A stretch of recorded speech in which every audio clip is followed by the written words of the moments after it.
After 10 days, ganito na ang itsura niya ngayon mga kataraki. So ayan. So para hindi siya tubuan ng maraming damo, ganito ang gagawin natin ngayon. Papatubigan natin siya ng sapat lang. Ayan, pumapasok na po. Ito yung pinaka source ko ng tubig dito sa may area na to. Ayan, natutubigan na rin to mga kataraki. Then yan, pumapasok na siya. Ayan o. Oh. Papunta dito. Ayan. So nagkakaroon na siya. Ayan, yung kumikislap na yan. Tubig na yan mga kataraki. Ayan. Yan ang style para hindi magkaroon ng maraming duot o damo yung palayan natin na sa sabog tanim.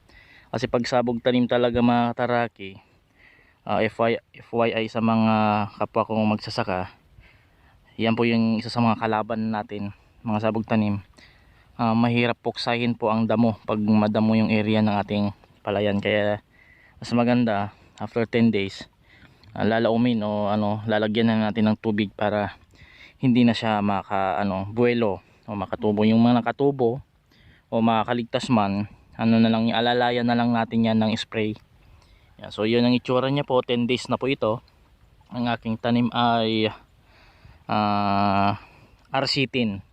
Yan, so mabilisan, bali huli na kaya akong nagtanim, kaya kailangan natin makahabol para ganun yung mga insekto o tayangaw hindi mapunta sa atin lahat pag masyado na tayong natagalan.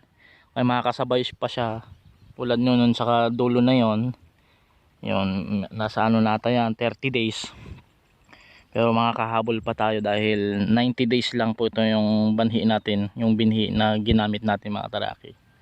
So ayan, so mabuhay ang mga magsasaka. Patuloy lang tayo sa mga pangarap natin, tiyaga. After ng a month, maani na tayo. So abangan nyo po, ipapakita ko sa inyo sa munti kong vlog kung paano makakasurvive tong ating palay. God bless.